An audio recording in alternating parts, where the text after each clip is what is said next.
اللہ کے فضل اور توفیق اور اس کے پیارے حبیب صلی اللہ علیہ وآلہ وسلم کی نگاہ رحمت و شفقت کے صدقے سے آج ہمیں 1445 ہجری ماہ جمادی الثانی اور جمادی الثانی کا آج آخری جمعہ ہے، 29 تاریخ ہے۔ جمعۃ المبارک کی حاضری کا شرف حاصل ہو رہا ہے۔ اللہ کریم کی بارگاہ میں دعا ہے کہ اللہ کریم ہمارا یہاں آنا اپنی پاک بارگاہ میں قبول و منظور فرمائے، اور اللہ کریم کی بارگاہ میں دعا ہے کہ اللہ کریم میری زبان پر کلمت الحق جاری فرمائے اور ہمیں سن سنا کے یاد رکھ کے اس پر عمل کی توفیق عطا فرمائے۔ عزیزان ذی احتشام، یہ جمادی الثانی کا مہینہ ختم ہونے کو ہے تو رجب شریف کا مہینہ یہ شروع ہونے کو ہے، عن قریب آج یا کل شروع ہو جائے گا۔ تو رجب شریف کے مہینے کو بھی بہت زیادہ نسبتیں حاصل ہیں۔ ایک ان میں سے یہ بھی ہے کہ 10 رجب المرجب حضور نبی رحمت شفیع امت صلی اللہ علیہ وسلم کے صحابی، بہت ہی پیارے صحابی، وہ صحابی کہ جن کے بارے میں حضور نبی رحمت شفیع امت صلی اللہ علیہ وسلم نے فرمایا کہ یہ میری اہل بیت میں سے ہے، یعنی میری مراد ایران کے بہت ہی پیارے، ایران کے سب سے اعلیٰ شخصیت حضرت سلمان فارسی رضی اللہ تعالی عنہ، ان کا یوم وصال ہے 10 رجب۔ تو اسی حوالے سے انشاءاللہ آج کے جمعۃ المبارک میں انہی کا ہی ذکر خیر ہوگا۔ تو اللہ کریم ہمیں ان کے صدقے سے کامل ہدایت نصیب فرمائے اور ہمارا خاتمہ اللہ کریم ایمان پر فرمائے۔ سب سے پہلے یہ چیز سمجھیں کہ صحابی کون ہوتا ہے، اور یہ چیز یاد بھی کریں۔ صحابی کی تعریف یہ ہے کہ جس آدمی نے ایمان کی نگاہ کے ساتھ، الفاظ پر غور کرنا، ایمان کی نگاہ کے ساتھ حضور نبی رحمت شفیع امت صلی اللہ علیہ وسلم کا دیدار کیا اور پھر اسی ایمان پر اس کا خاتمہ ہوا، اس شخصیت کو صحابی کہتے ہیں۔ ویسے تو حضور کے دور میں بہت زیادہ لوگ ہوئے ہیں، حضور کو دیکھا بھی ہے، لیکن بعض مسلمان ہی نہیں ہوئے تو وہ صحابی نہیں ہے، صرف دیکھنے سے صحابی بندہ نہیں ہوتا۔ اب بعد میں آنے والے لوگ اب اگر کوئی خواب میں دیکھے یا جاگتے ہوئے دیکھے تو یہ بھی صحابی نہیں ہوگا۔ حضور کا زمانہ ہو، حضور کے زمانے میں ایمان کی نگاہ سے حضور کو دیکھے، پھر اسی ایمان پر اس کا خاتمہ ہو جائے تو وہ بندہ ہو، آدمی ہو یا عورت ہو، وہ صحابی یا صحابیہ کہلائے گا۔ یہ ہوتا ہے صحابی۔ اب پھر صحابہ کا مقام کیا ہے، ایک دو حدیث مبارکہ سے بات کریں۔ حضور فرماتے ہیں صحابی کالنجوم بأیہم اقتدیتم فاہتدیتم، فرمایا میرے صحابہ آسمان کے ستاروں کی مانند ہیں، تم ان میں سے کسی ایک، جس کسی کی بھی اقتداء کر لو گے، اتباع کر لو گے، فرمایا ہدایت پا جاؤ گے۔ فرمایا ایک ایک صحابی میرا ہدایت کا روشن چمکتا ہوا ستارہ، یہ حضور فرما رہے ہیں۔ فرمایا کسی ایک کا دامن بھی پکڑ لو گے تو فرمایا تم ہدایت پا جاؤ گے، کامیاب ہو جاؤ گے۔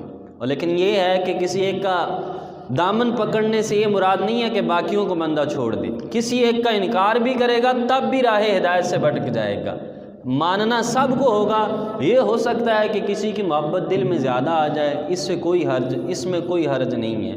تو فرمایا سارے صحابہ ہدایت کا منبع ہیں، ہدایت کا روشن ستارہ ہیں، جس کسی سے بھی روشنی لے لو گے تم ہدایت پا جاؤ گے۔ اور ایک حدیث مبارکہ کا مفہوم ہے، حضور فرماتے ہیں کہ میرے صحابہ اور بعد میں آنے والے لوگ ایسے ہیں، فرمایا کہ میرے صحابہ میں سے کوئی صحابی ایک مد جو، تھوڑے سے جو، اتنے اللہ کے راستے میں خرچ کرے، اور بعد میں آنے والا احد پہاڑ جتنا سونا اللہ کے راستے میں خرچ کرے، فرمایا پھر بھی میرے صحابی کے ایک مد جو کے اجر کو وہ بندہ نہیں پہنچ سکتا۔ اس آدمی کو کہتے ہیں صحابی۔ اب احد پہاڑ اللہ ہم سب کو وہ دیکھنا نصیب کرے، اللہ ہم سب کو مکہ المکرمہ اور مدینہ المنورہ کی حاضری نصیب فرمائے۔ جو حضرات وہاں گئے ہیں انہوں نے دیکھا ہے احد پہاڑ کی لمبائی، اونچائی، چوڑائی، یہ سارا دیکھا ہے۔ وہ اتنا سونا شاید ہم میں سے کسی ایک نے کبھی دیکھا بھی نہ ہو۔ کتنا سونا، فرمایا اتنا سونا بھی اگر کوئی خرچ کر دے تو وہ پھر بھی میرے صحابی کے ایک مٹھی جو کا مقابلہ نہیں کر سکتا، یہ میرے صحابہ ہیں۔ تو یہ حضور نبی رحمت شفیع امت صلی اللہ علیہ وسلم کے صحابہ کا مقام ہے۔ اور پھر غور کرنا، ایک آدمی صحابی ہو، بعد میں آنے والا بے شک اس کو اللہ 500 سال ہی عمر دے دے، یا بے شک قیامت تک ہی عمر دے دے، وہ ساری زندگی سجدے میں گزار دے، لیکن ایک صحابی ہے، وہ صرف صحابی ہے، حضور کا کلمہ پڑھا، حضور کو دیکھا، اس کا وصال ہو گیا، کوئی عبادت نہیں کی، تو یہ 100 سال 200 سال 500 سال 1000 سال عبادت کرنے والا بھی اس صحابی کا مقابلہ نہیں کر سکتا۔ یہ ہوتے ہیں صحابہ۔ اب سب سے پہلے حضور نبی رحمت شفیع امت صلی اللہ علیہ وسلم کے صحابی حضرت سلمان فارسی رضی اللہ تعالیٰ عنہ، آپ کا سفر ہدایت یہ سماعت فرمائیں کہ آپ نے کہاں آنکھ کھولی، پھر کیسے کیسے سفر کر کے اذیتیں برداشت کر کے حضور کی بارگاہ تک آئے۔ تو یہ حضرت سلمان فارسی رضی اللہ تعالیٰ عنہ کا سفر ہدایت سماعت کریں۔ حضرت سلمان فارسی رضی اللہ تعالیٰ عنہ ایران کے شہر اصفہان کے ایک گاؤں میں آپ رہتے تھے۔ آپ کے والد یہ آگ کے پجاری تھے، اور آپ کی یہ ڈیوٹی لگائی تھی کہ ہر وقت آگ روشن رہے، آگ جلتی رہے۔ بچپن تھا، ابھی تھوڑے سے جوان ہوئے، آپ کی ڈیوٹی لگا دی والد نے کہ آپ نے بس آگ یہ جلانی ہے، ماجوسی تھے۔ اب یہ ڈیوٹی جب آپ کی لگ گئی، اب آپ کے والد یہ مالی اعتبار سے بھی ٹھیک تھے، پورے گاؤں میں سب سے زیادہ انہی کی عزت تھی، سارے لوگ ان کو عزت کی نظر سے دیکھتے تھے، اور کافی اپنی فصلیں بھی تھیں، زمین بھی تھی۔ حضرت سلمان فارسی رضی اللہ تعالیٰ عنہ ایک دن والد گرامی وہ فصلوں کو نہ گئے تو ان کو بیچ دیا۔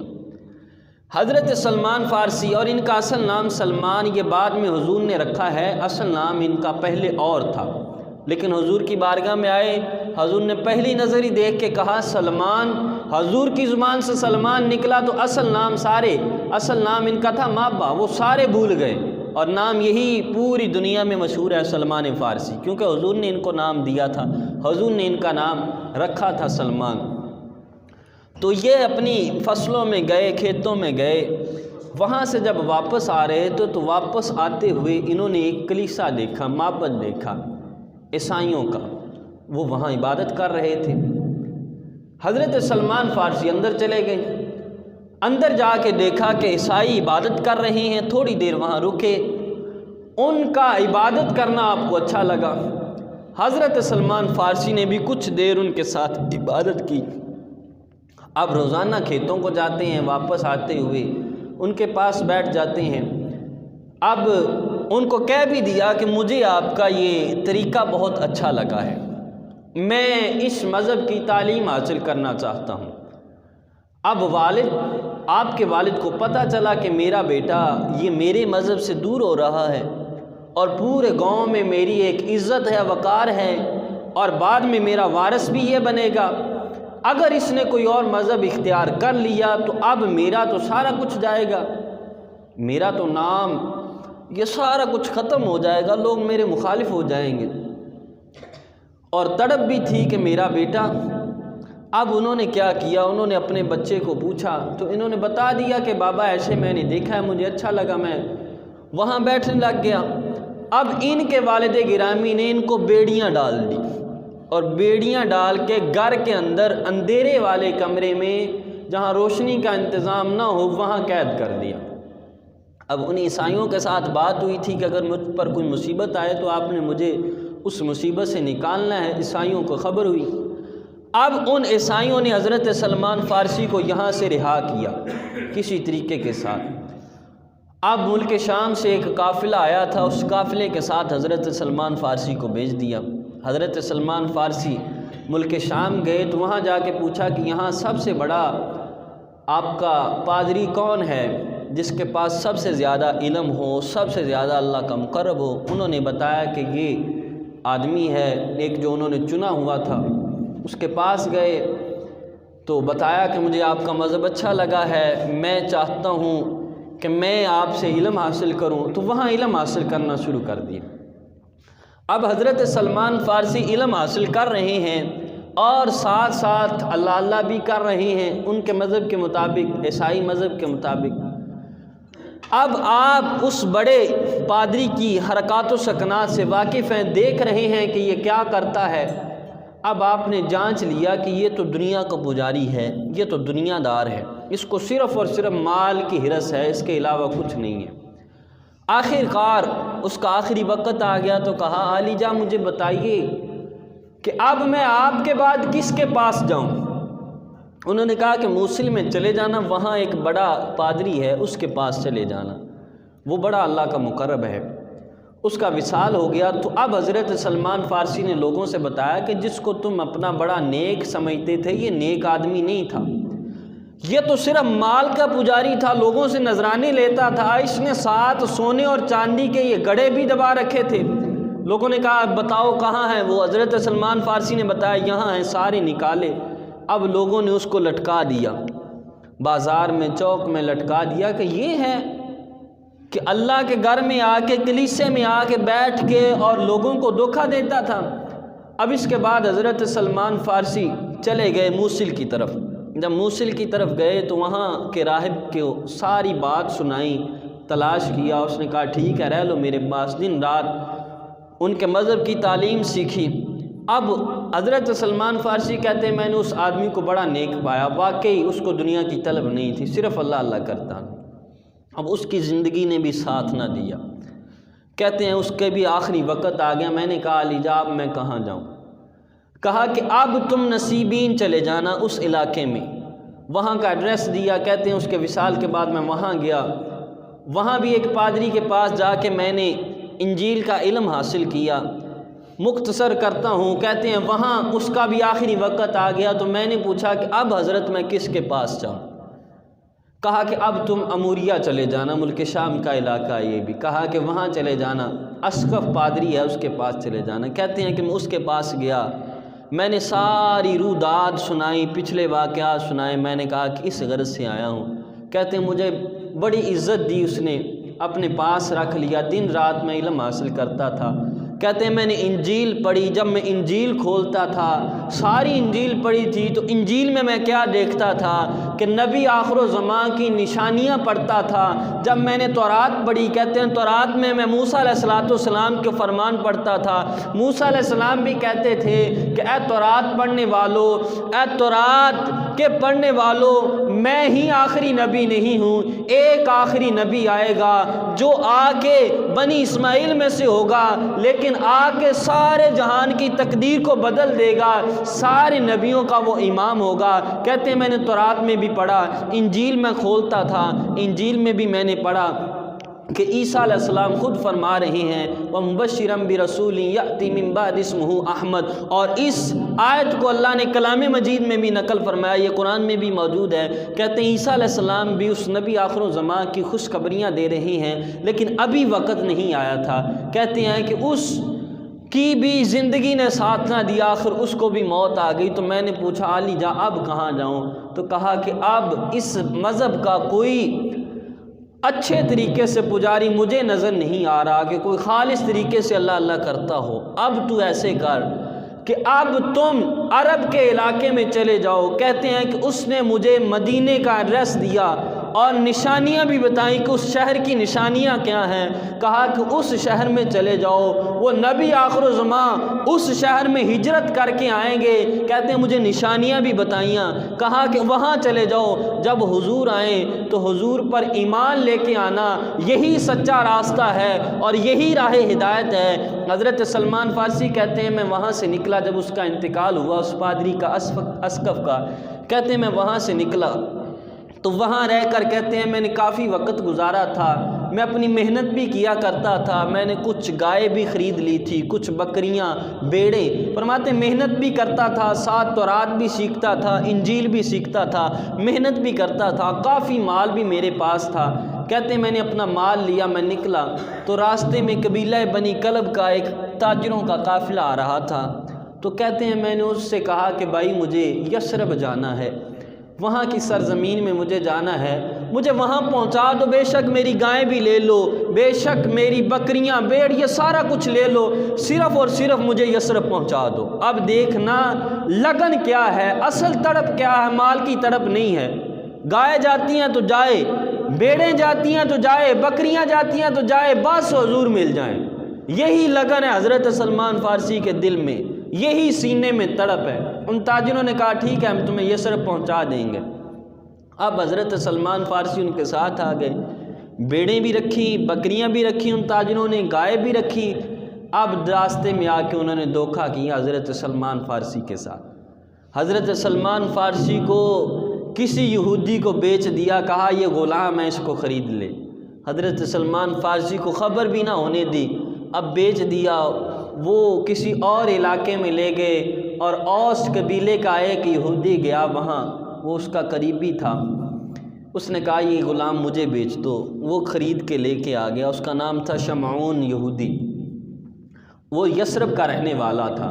اب دیکھنا تقدیر کیسے پلٹتی ہے، آپ یثرب میں آ گئے، جب آئے غلام بن کے بکے، یثرب میں آئے اور سرزمین کو دیکھا، جو نشانیاں پڑھی تھی کتابوں میں اس شہر کی وہ نشانیاں بھی دیکھی تو خوش ہو گئے، کہا کہ اب میں صحیح جگہ پر پہنچ گیا ہوں، ان قریب میرے محبوب یہاں آ جائیں گے، ان قریب میرے محبوب یہاں تشریف لے کے آئیں گے۔ حضرت سلمان فارسی کہتے ہیں کہ دن رات میرا مالک مجھ سے کام کرواتا، مجھے فرصت ہی نہیں دیتا تھا کہ میں کسی سے ملوں، کسی سے بات کروں کہ وہ نبی آئے ہیں یا نہیں آئے۔ کہتے ہیں ایک دن میں کھجور کے اوپر تھا، کھجور کے درخت کے اوپر چڑھا ہوا تھا، کھجوریں توڑ رہا تھا، اتنے میں کہتے ہیں میرا مالک یہودی غصے میں تھا اور غصے میں باتیں کر رہا تھا اور کہہ رہا تھا یہ مدینے کے باہر والے لوگوں کو پتہ نہیں کیا ہوا ہے، ایک آدمی مکے سے آیا ہے اور مکے سے آ کے اس نے نبوت کا دعویٰ کیا ہے اور یہ سارے لوگ اس آدمی کے پیچھے ہو گئے ہیں۔ کہتے ہیں میں کھجور کے اوپر تھا، کہتے ہیں میرے اوپر وجد طاری ہو گیا، قریب تھا کہ میں کھجور سے نیچے گر جاتا خوشی کی وجہ سے کہ جس کے لیے میں نے اتنی اذیتیں برداشت کی، اتنا سفر کیا، وہ محبوب آج آ گیا ہے۔ کہتے میں نے اپنے مالک کو محسوس نہیں ہونے دیا، میں سنبھل کے میں کھجور سے نیچے اتر کے میں نے کہا اے مالک کیا باتیں کر رہا ہے؟ کہتے ہیں اس مالک نے میرے ایک تھپڑ مارا، کہا تجھے اس باتوں سے کیا غرض ہے، میں کیا باتیں کر رہا ہوں، تجھے اس سے کوئی غرض نہیں ہے۔ اب یہ یہودیوں کی اصل غصہ کیا تھا؟ یہ یہودیوں کا اصل غصہ یہ تھا، وہ کہتے تھے کہ ہم ہیں بنی اسرائیل اور یہ ہیں بنی اسماعیل، ہمارے سامنے رب کا فرمان بھی آ جائے تو ہم اپنے بڑوں کو نہیں چھوڑیں گے، ہم صرف اور صرف بنی اسرائیل کی اطاعت کریں گے۔ لیکن بنی اسرائیل انہی کی کتابوں میں، تورات میں ہی تو لکھا تھا، حضور کی نشانیاں ساری لکھی تھی، محض صرف حسد کی وجہ سے کہ ہم حضور کو مان لیں گے تو سرداری چلی جائے گی، ہم حضور کو مان لیں گے تو ہم غلام کہلائیں گے، یہ آقا کہلائیں گے۔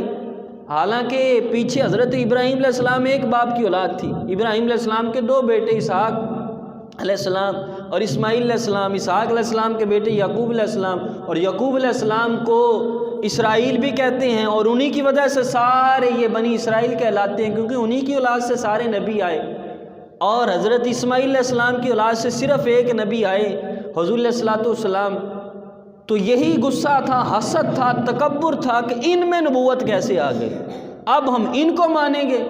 آج کل بھی ہم اگر کسی مقام والے کو نہیں نہ مانتے، اسی وجہ سے نہیں مانتے، یار میں اس کو مانوں، میں اس کو کیسے مانوں؟ جس کو اللہ نے شان دی ہو، جس کو اللہ نے عزت دی ہو، جس کو اللہ نے وقار دیا ہو، اس کو تسلیم کرنا چاہیے، اس کو تسلیم کرنا چاہیے۔ آپ عاجزی کریں گے تو حضور فرماتے ہیں تم عاجزی اختیار کرو، اگر عاجزی اختیار کرنے سے تمہاری عزت میں کمی ہو جائے تو فرمایا مجھ سے لے لینا، میں تمہاری عزت پوری کر دوں گا۔ لیکن آج کل صرف ہمارے اندر تکبر ہے، صرف ہمارے اندر حسد ہے۔ 5 بھائی ہیں نا، 4 بھائی ہیں، درمیان والا یا چھوٹا بھائی اس کا مقام کو پڑھ لے کے زیادہ گیا، اس کی عزت زیادہ ہو گئی معاشرے میں، کوئی گاؤں میں، شہر میں، محلے میں عزت زیادہ ہوگی تو بڑے بھائی سارے اس سے حسد کریں گے، ہم بڑے تھے، ہمارا حق تھا۔ بھائی یہ اللہ کی دین ہوتی ہے، اللہ کی عطا ہوتی ہے۔ اب حضور کو اللہ نے نبوت عطا کی، بنی اسماعیل سے تھے، ان کی کتابوں میں بھی لکھا تھا، مان لیتے تو جیسے ہم سلمان فارسی کا عزت کے ساتھ ذکر کر رہے ہیں، آج ان کا بھی کہیں نہ کہیں نام ہوتا، ان کو بھی صحابی رسول کہہ کر پکارتے اور زمانہ ان کی مثالیں دیتا، لیکن حسد کی وجہ سے، حالانکہ آپس میں ایک ہی باپ کی اولاد تھی، نہیں مانے، صرف اور صرف حسد کی وجہ سے نہیں مانے۔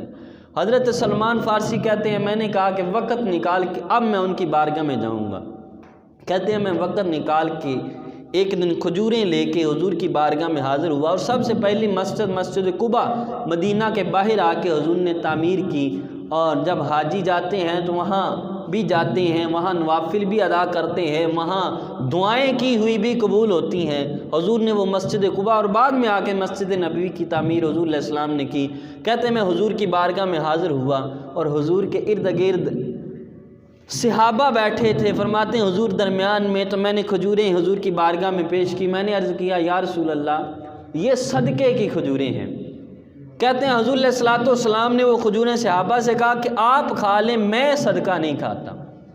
کہتے ہیں میں کافی دیر بیٹھا رہا، میں واپس آ گیا، میں نے کہا سلمان جو راہب نے بتائی تھی، اس پادری نے بتائی تھی، ایک نشانی تو پوری ہو گئی کہ وہ محبوب آئے گا، محبوب صدقہ نہیں کھائے گا، صدقہ نہیں کھائے گا۔ کہتے ہیں چند دن گزرے، میں پھر کھجوریں لے کے حضور کی بارگاہ میں حاضر ہوا، اب میں نے عرض کیا کہ حضور یہ نذرانے کی کھجوریں ہیں، یہ ہدیہ ہے، یہ تحفہ ہے۔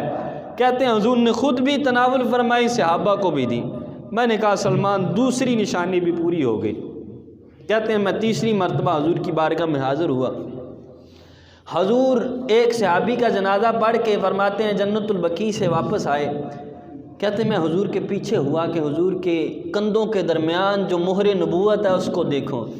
کہتے ہیں جب میں حضور کے پیچھے ہوا تو حضور نے میرے دل کے حالات کو پڑھ لیا، حضور کی زبان سے نکلا سلمان مہر نبوت کو دیکھنا چاہتا ہے۔ کہتے ہیں حضور نے اپنا مبارک کپڑا ہٹا دیا، کہتے ہیں میں نے حضور کے دونوں کندھوں کے درمیان مہر نبوت دیکھی اور میں کلمہ پڑھ کے مسلمان ہو گیا۔ حضور فرماتے ہیں سلمان نشانیاں پوری ہو گئی، عرض کیا حضور مان گیا آپ واقعی اللہ کے سچے رسول ہیں، حضور آپ واقعی اللہ کے سچے رسول ہیں۔ حضور کی زبان سے نکلا سلمان، حضور نے آپ کا نام رکھا سلمان، آپ مسلمان ہو گئے۔ اور مہر نبوت اس کے بارے میں کئی حدیثیں، حضرت جابر بن سمرہ رضی اللہ تعالی عنہ یہ کہتے ہیں حضور کے دونوں کندھوں کے درمیان کبوتر کے انڈے کی طرح تھوڑا سا جسم حضور کا ابھرا ہوا تھا، یہ مہر نبوت تھی حضور کے دونوں کندھوں کے درمیان۔ فرماتے ہیں واضح نظر آتی تھی حضور کے کندھوں کے درمیان کہ حضور اللہ کے آخری نبی ہیں، نبوت کی مہر تھی حضور کے کندھوں کے درمیان۔ کہتے ہیں حضور علیہ السلام کو دیکھا، مسلمان ہو گئے، لیکن ابھی غلامی کی زندگی تھی، ابھی غلامی میں زندگی بسر کر رہے تھے۔ کہتے ہیں کہ ایک دن میں حضور کی بارگاہ میں حاضر ہوا تو حضور علیہ السلام نے فرمایا کہ سلمان اپنے مالک سے پوچھو وہ کتنے پیسے لیتا ہے، اسے پیسے دو اور سلمان آزاد ہو جاؤ۔ حضرت سلمان فارسی کہتے ہیں میں شمعون یہودی کے پاس گیا، میں نے کہا کتنے پیسے لوگے، کیا لوگے، مجھے آزاد کر دو۔ اب اس نے مطالبہ ایسا کیا، اس نے کہا یہ پورا نہیں کر سکیں گے اور ساری زندگی یہ غلامی میں رہے گا۔ اس نے کہا 300 کھجوروں کے درخت، یہ ترمذی شریف ہے، 300 کھجوروں کے درخت اور 1 سال میں وہ پھل دینا شروع کر دیں۔ کہا کہ 300 کھجوروں کے درخت اور ایک میں ان میں سے ایسا نہ ہو کہ جس کے اوپر پھل نہ ہو۔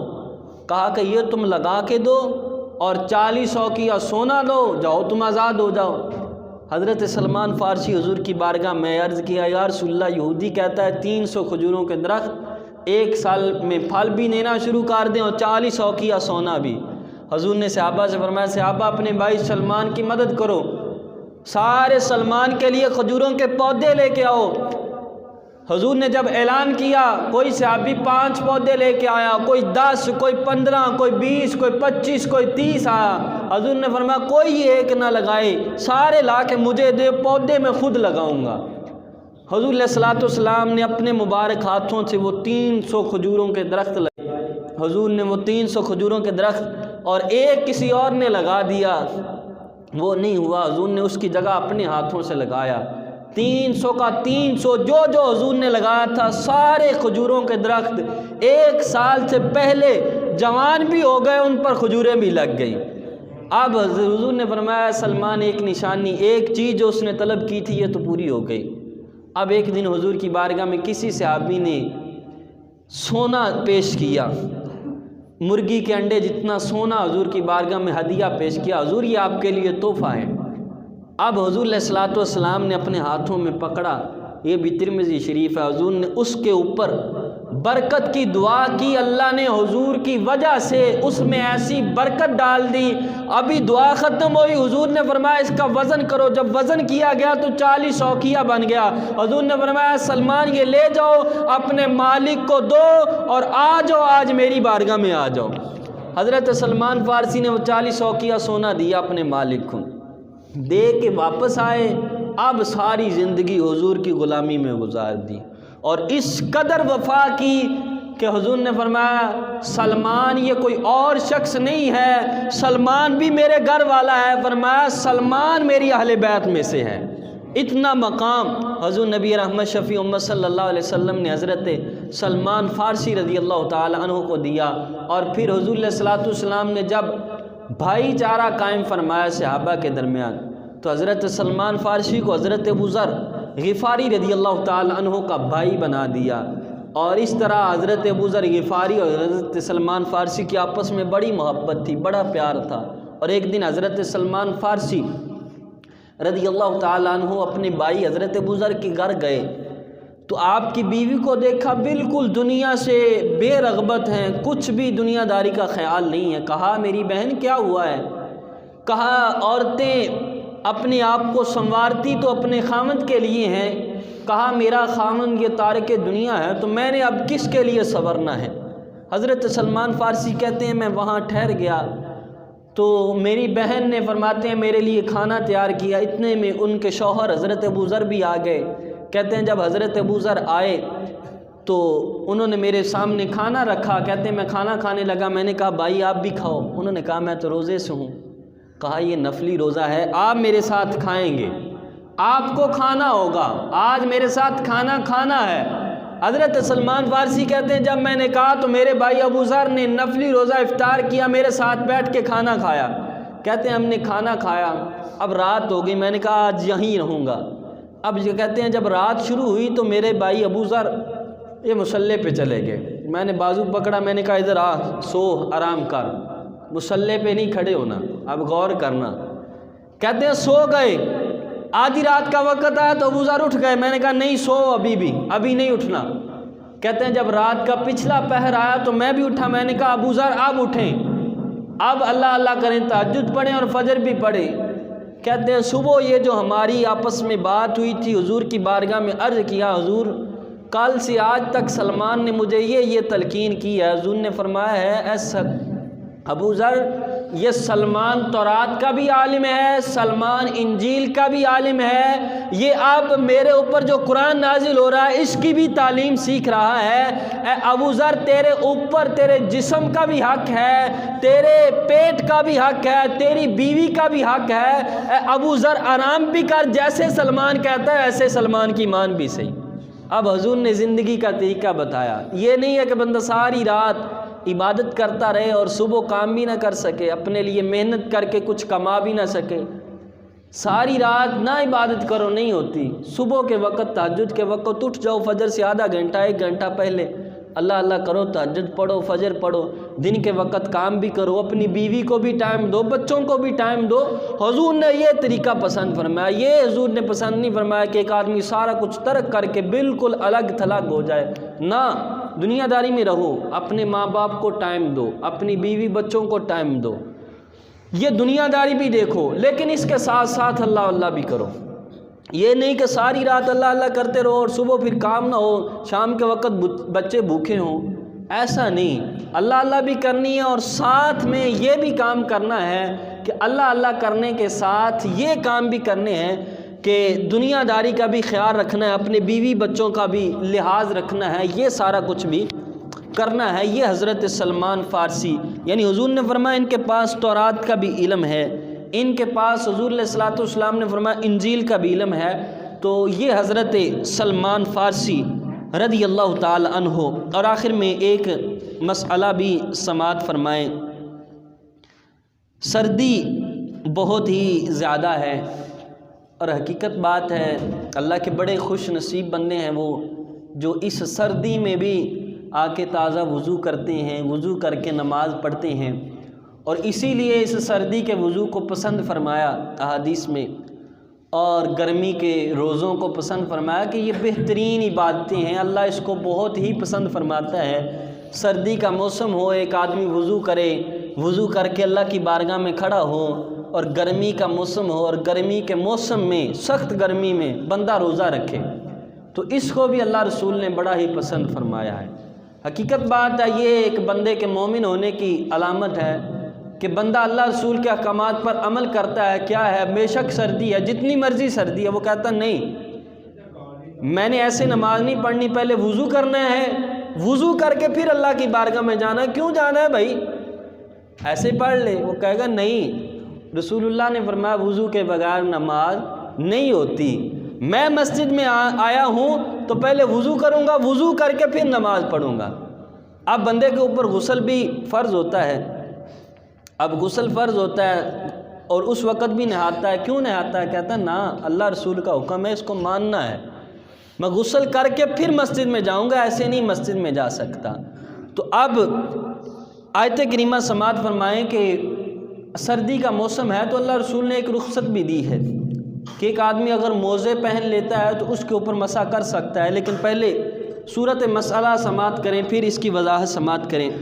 اللہ ارشاد فرماتا ہے یا ایھا الذین آمنوا اذا قمتم الی الصلاۃ، اے ایمان والو جب تم نماز کے لیے آؤ، نماز کے لیے کھڑے ہو، فاغسلوا وجوہکم، اپنے چہروں کو دھو لو، چہرہ اچھے طریقے سے دھو لو، وَأَيْدِيَكُمْ إِلَى الْمَرَافِقِ، اور اپنے ہاتھوں کو کوہنیوں سمیت دھو لو، یعنی کوہنیوں سمیت اپنے ان ہاتھوں کو دھو لو، بازوؤں کو دھو لو، وَامْسَحُوا بِرُؤُوسِكُمْ، اور اپنے سروں کا مسح کر لو،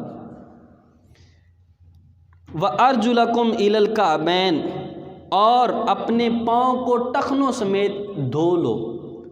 اب اس آیت کریمہ میں وضو کے 4 فرض بیان کیے گئے ہیں، چہرہ دھونا، دوسرے نمبر کے اوپر یہ کوہنیوں سمیت بازو دھونا، تیسرے نمبر کے اوپر چوتھائی سر کا مسح کرنا، سر کے 4 حصے کر لیں، چوتھائی حصے کا مسح کر لیں، وضو ہو جائے گا۔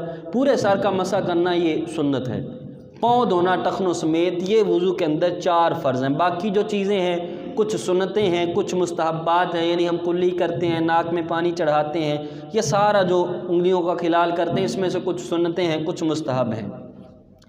اب وضو میں اصل ہیں 4 چیزیں، فرائض جو ہیں، چہرہ دھونا، کوہنیوں سمیت بازو دھونا، چوتھائی سر کا مسح کرنا، پاؤں کو دھونا۔ اب فرض وہ ہوتا ہے کہ اگر وہ رہ جائے تو عمل پورا نہیں ہوتا۔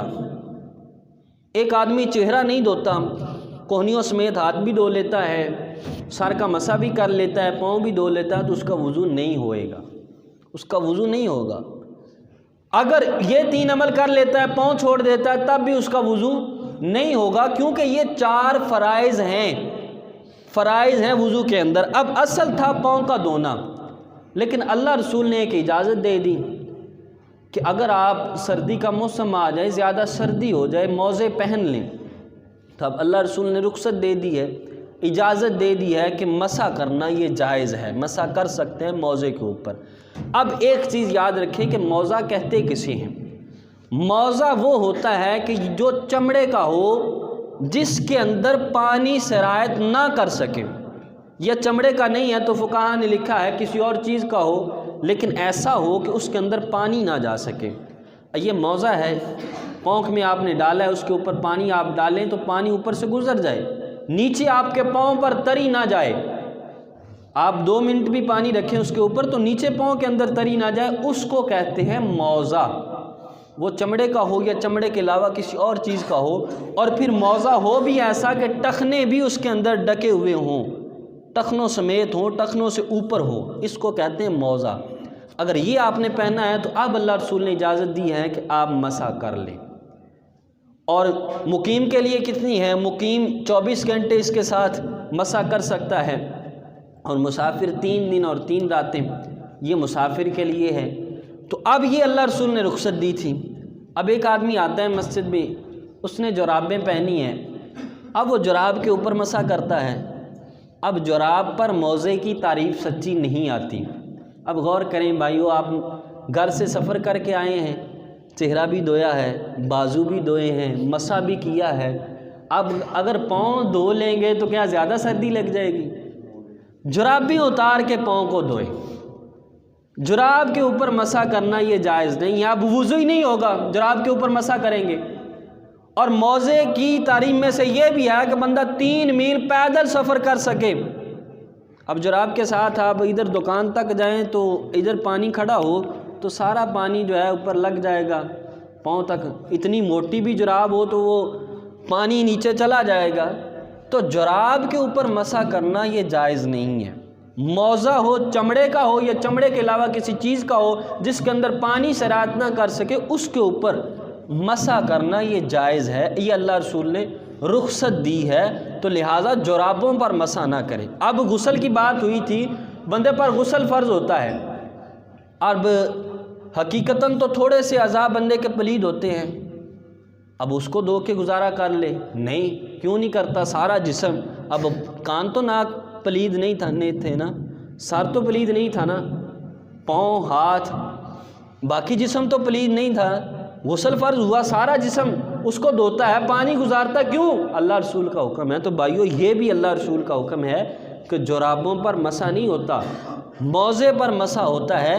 تو آج کے علاوہ جتنی بھی موٹی جراب ہو، جراب کو اتار کے وضو کریں، پاؤں کو دھوئیں، دھو کے پھر اللہ کی بارگاہ میں آئیں۔ ہاں اگر زیادہ مسئلہ ہے تو موزے لے لیں۔ اس لیے ان چیزوں پر عمل کریں جو اللہ رسول نے آپ کو چیزیں بتائی ہیں، ان چیزوں پر عمل کیجئے، اور انہی میں ہی عافیت ہے۔ اور پھر اس پر عمل کیوں کرنا ہے؟ اس پر عمل اس لیے کرنا ہے، شریعت کے بارے میں ہماری عقل نہیں چلتی، ہم عقل سے کہیں یار یہ جراب بھی تو ویسی ہے موزے، نہیں۔ حضرت علی فرماتے ہیں اگر شریعت کے مسائل کو عقل پر تولا جائے نا تو پھر موزے کا نیچے سے مسح کیا جائے، اوپر سے نہ مسح کیا جائے۔ نیچے والا حصہ زمین پر لگتا ہے، اس کو اگر کوئی چیز لگتی ہے، مٹی لگتی ہے تو اسے لگتی ہے، لیکن اللہ رسول نے کہا اوپر سے مسح کرنا ہے، کہا اپنی عقل اللہ رسول کے فرمان پر قربان، ہم موزے کا اوپر سے مسح کریں گے، نیچے سے مسح نہیں کریں گے۔ تو شریعت کے معاملات میں ہماری عقل نہیں چلتی۔ مولا علی فرماتے ہیں اگر عقل کو دیکھا جائے، عقل کہتی ہے موزے کے نیچے سے مسح کیا جائے، اوپر سے نہ کیا جائے، لیکن فرمایا اللہ رسول نے کہا اوپر سے کرنا ہے، ہم نے اوپر سے کرنا ہے۔ تو شریعت کے معاملات میں عقل نہیں دیکھی جاتی، تو اس لیے اس چیز پر سردی کے موسم میں خاص طور پر جو آدمی گھر سے آیا ہے، مسجد تک آ گیا ہے، چہرہ بھی دھو لیا ہے، بازو بھی دھو لیے، مسح بھی کر لیا ہے، تو اب وہ پاؤں بھی دھو لے۔ اگر موزے پہنے ہیں تو وضو کر کے پہنے ہیں تو پھر 24 گھنٹے اس کے لیے رخصت ہے، تو پھر وہ مسح کر سکتا ہے، ورنہ جراب پر وہ مسح نہیں کر سکتا۔ اللہ کی بارگاہ میں دعا ہے کہ اللہ ہمیں عمل کی توفیق عطا فرمائے۔